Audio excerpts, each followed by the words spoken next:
5, 4, 3, 2, 1. Well, first of all, a lot of people don't know that I actually started in Atlanta.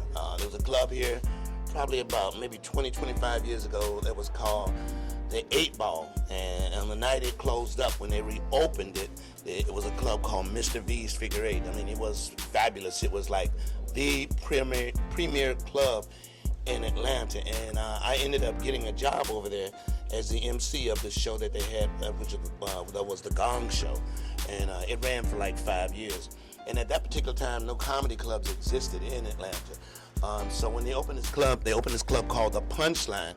The guy asked me to come over there and participate in it. And that's pretty much, between Mr. V's Figure 8 and the Atlanta Punchline, that was really the start of my doing comedy. I mean, we would go around and do different little one-nighters in Atlanta, and that would help us a lot.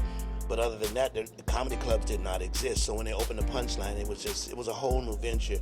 And I had no idea you could actually make a living at just doing stand-up, because at that particular time I was working in Atlanta. I was working as a tailor at a place called at Henry's Tailor, which is downtown. It's no longer in existence. But I was working down there, and I would get little jobs opening for somebody like Smokey Robinson or Bob James or whoever would come to town.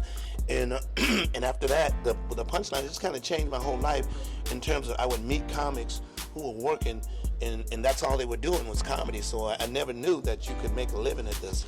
One of the things that really helped me was the fact that I went to places like New York and Texas. When I went to Texas, I found that there were a lot of young comics up there. When I went to New York, I found there were a lot of young comics up there. And it kind of helped me. It broadened my eyes to what comedy really was. New York was amazing, because in New York you could work all night. You could do an opening here and go middle someplace else and close someplace else. And you could do this 7 nights a week. So having places like that, like New York, and Texas was the same thing. Texas had some of the best comics. I mean, people like Bill Hicks came from Texas. Let's see who else. The guy that screams, that died. What is his name? I can't think of his name. Anyway, he was from Texas, and there were a lot of good comics from Texas, and it kind of opened my eyes to what you could do in this business for me. And after that, I quit my job. I was working as a tailor. I quit my job and started to just kind of get gigs. And in the beginning, it was just driving around. It was not flying like I'm doing now. It was driving. I remember buying me a brand new light blue Ford Pinto. It was a brand new car. It was a funny story, because I wrecked it the day I got it. The day I got it, I wrecked it off. I was so nervous. You know how it is when you get a new car. And I was so nervous, so I ran into this lady right off the lot, which was good, because after that I wasn't nervous anymore.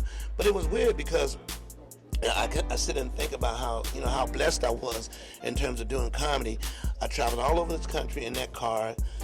This was before cell phones. This was before GPS. This was before, tracking systems and all of that stuff. None of that stuff exists when I started doing comedy. You gotta understand, I've been doing comedy like 40 years.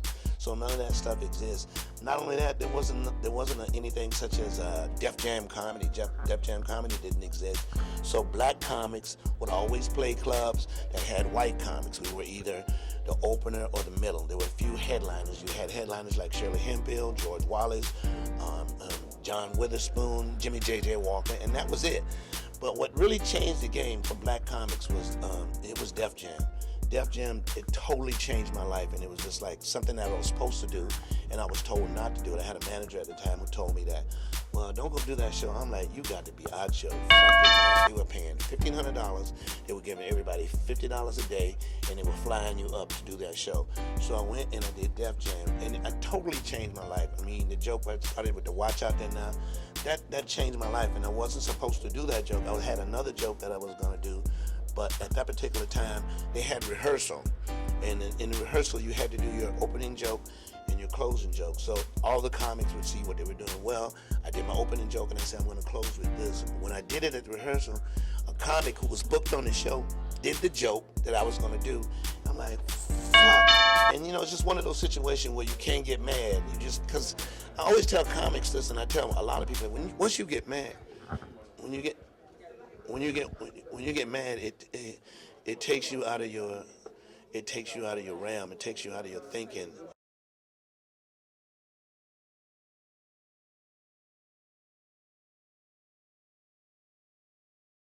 Think big. Think tall. Think Tall boy.